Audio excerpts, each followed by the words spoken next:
I have been waiting patiently, and today is the day. Get ready to jump into some regurgitation in today's episode as we dissect an owl pellet.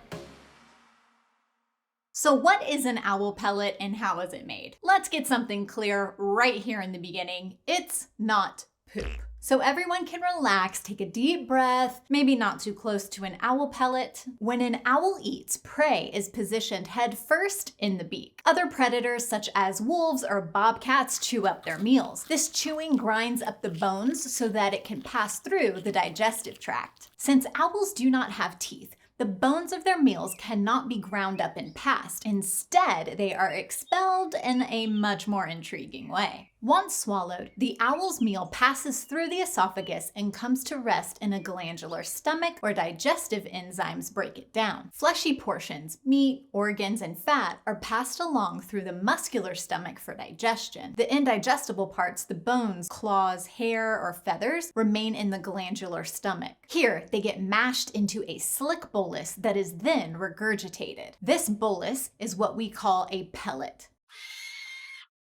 Since barn owls feed on small animals that are generally swallowed whole, their pellets contain complete skeletons and are ideal for our investigation. Owl pellets are very important to science. When we investigate the components of a pellet, we find the bones of the animals that the owl has eaten. If scientists pick up pellets regularly, then they can observe owl prey selection over time. The growth or decrease in the owl prey populations is indicated by the bones in the pellets. Studying the abundance of these prey animals reveals critical information about the owl's habitat as a whole. We have our owl pellet here wrapped up in some aluminum foil. It kind of looks like a teeny tiny little burrito, but it's not. Don't eat this. Don't put it in your mouth. Whatever you do, I'm gonna touch it with my hands because it's been sterilized. Side note, if you're going to do an owl pellet dissection yourself, make sure that you get your pellets from a reputable source. Do not collect your own. You wanna make sure that they're sterilized because rodents, which are probably going to be on the inside of this,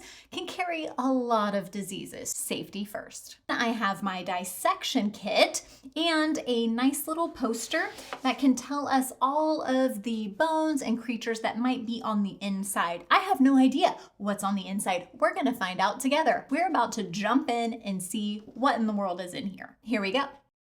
First, we're going to unwrap our owl pellet. Definitely not a bean burrito. So now we're going to just start pulling apart the outside coating, which we've just learned is probably going to be either feathers or fur, depending on what this animal was.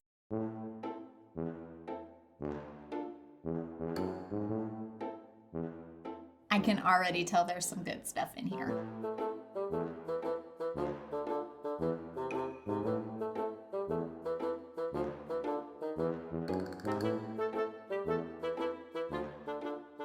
Some of these bones are so teeny tiny, it's almost impossible to see. You can hear the difference when I drop what seems to be fur over here, if there's a bone in it or not. So if it's just fur, it doesn't make a sound. If there's a little teeny piece of a bone, it'll kind of clink. So you can use those clues as well to make sure you're getting as many of the bones as possible.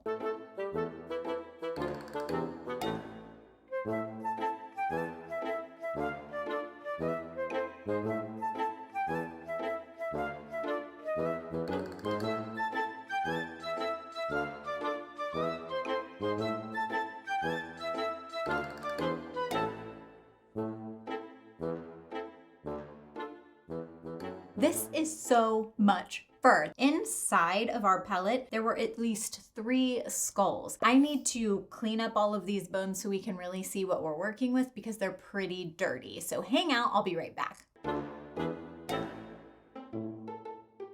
All of the bones are washed and dried, and I've put them on this blue piece of paper so we can see them a little bit better, so there's some more contrast here. We're going to use this chart right here to determine the animal or animals that our owl ate and then what type of bone is which. You can find a link to this chart in the description below. So let's look really closely at these bones together to make those determinations.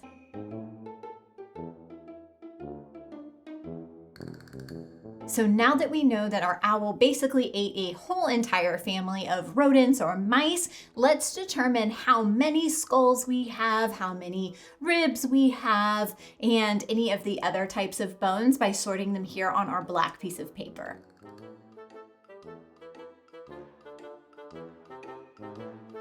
So there you go.